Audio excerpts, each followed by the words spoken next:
You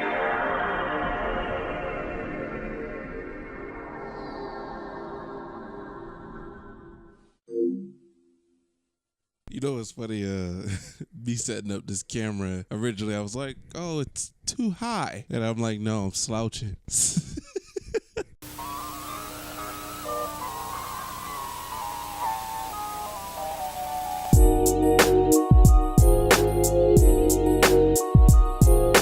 It's funny, every time I do these videos, something always changes about them. And this is kind of like a verbal note. Yeah, I guess a verbal note to my future self. Look back to your other videos. I like those better.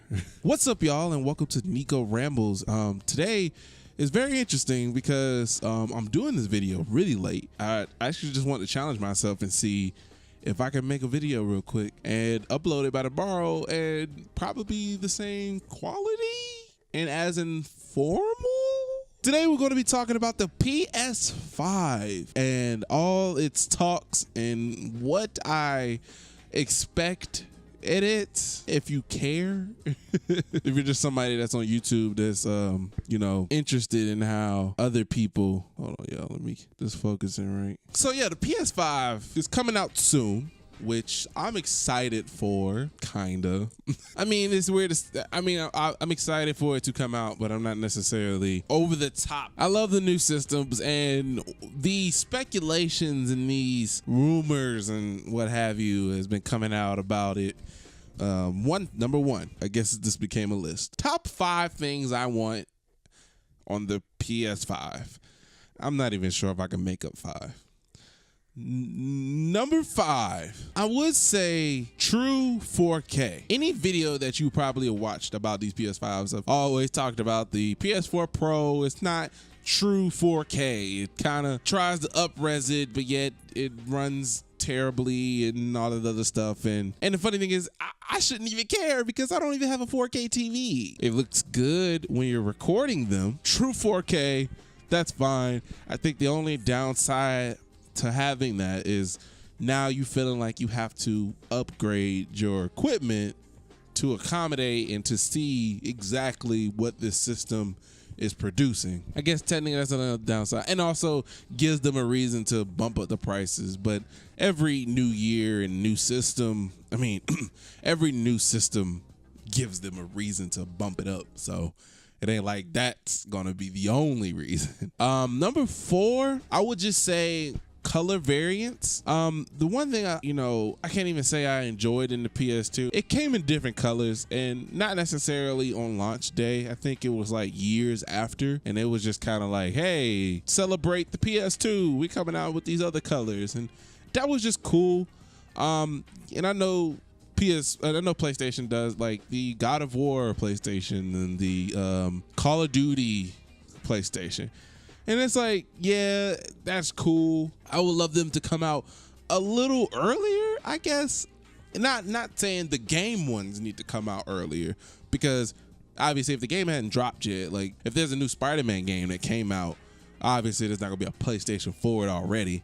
But it just, I'd like the idea of it just coming out with different colors. So you got the black, the blue, and the red, and they put some effort in the design of them. Like they're not just basic blue and basic red. They got a little texture to them.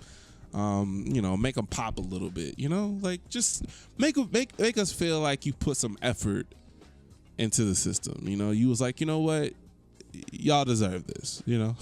Kind of thing. So yeah, I guess number 4 would be my color variants. Early release. That's probably the main thing about that.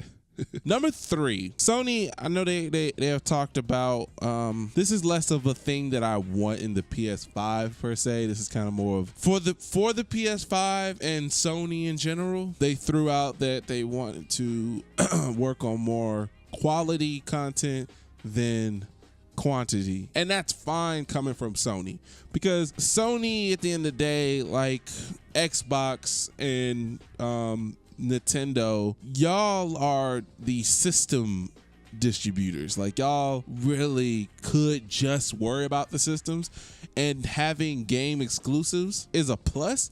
So at first when I heard this, I was like, oh, come on. But then I'm like, when you got games like, I was about to say Games of Thrones. Games that came out like God of War and Spider-Man, like they're phenomenal games. Like the gameplay is ridiculous.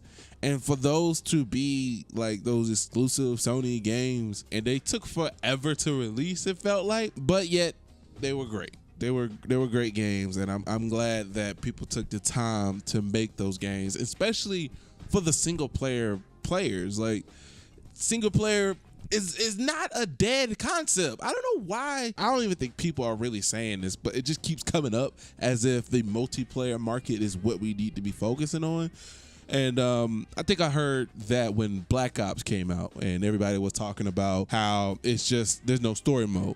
Personally, I wasn't the guy that played Call of Duty games for the story mode. I always played for the multiplayer. I wish local play wasn't really a thing that games deviate away from, but Spider-Man and God of War, they focused on the single players, and I'm glad that they did that. So Sony, number 3 would be, go ahead and work hard on the exclusives. Number 2, I don't know, is this something that I just don't want Sony to do? Okay, so number 2, I guess this should be like my list of like messages to Sony. These are just things that I'm noticing, and don't go crazy about it, okay? I'm just one person, but Sony or Xbox, because I know if Xbox does it, then Sony will try to compete. And my mind is subject to change. That can happen. Please, Sony or Xbox, don't try to follow the footsteps of the Switch. And now that I say that out loud, or say it on camera, don't focus on the handheld thing. If it comes out, fine, go ahead. But don't, take away all the stuff that we really, I guess, quote unquote, expect out of Sony and expect out of these other consoles. Don't take that element out of the situation just to try to compete with Nintendo. Nintendo have that game. They really could just be in their own lane without really competing with Sony and Xbox. Like Xbox and Sony, the reason why they compete is because they share that same style of games and their setup is almost the same. Nintendo kind of have their own lane where they can do that kind of stuff and nobody really questions it because that's just Nintendo, and their games make sense to have the handheld. DS and the Game Boy Advance, Game Boy Colors, like all those handheld systems, they've been doing this for a long time. Sony came out with the PSP, and they came out with the PS Vita, but yet, they don't really seem like they was caring about that too much. And I feel like they may shoot it back up and be like, yo, these handheld things are people liking this. It's like, but I can't speak for everybody. I think people like it more because it's on Nintendo. Yeah, cool, like playing GTA 6 or whenever that's gonna drop, playing Red Dead Redemption, or playing Spider-Man on a handheld device, nice quality, true 60 frames or whatever that device could really produce. And to go back to what I was saying about focusing on something else to deviate away from what you should be focusing on, like if you're trying to shoot true 4K and then you're also trying to make a handheld that looks decent, I feel like your attention is going to be a little off on one. Just like how Nintendo is, there's a docking system and there's also the handheld you can take and you can go and play it. I'm sure they can be working on that as well. But if the PS5 come out and they got a lot of problems and you're also trying to push that out as well, like you kind of almost did with the VR stuff, I ain't gonna say you pushed it, but it just seemed like we really wanted just to say that we have a VR set and we're going to work on that later. Like, that I don't want that approach if you're going to really do the handheld thing. Go ahead, do your thing, but that's just my concerns with that. So I guess number 2 is don't do handheld. Number freaking 1, the thing that I keep seeing across my screen that gets me excited, but it's not even the thing that's been confirmed, and that's annoying. Backwards compatibility on the PS5. That would be great. And I know people have been talking about that. It is a tough thing to do, especially if you're going to backwards, I'm really about to butcher that sentence, so I'm not even gonna try that. If you're trying to do PS1, PS2, maybe PS3 as well, and also try to do PS4 for those people that have the PS4 games and, you know, can play it on a PS5. I'm trying to think of it as I'm trying to think about it from a company standpoint.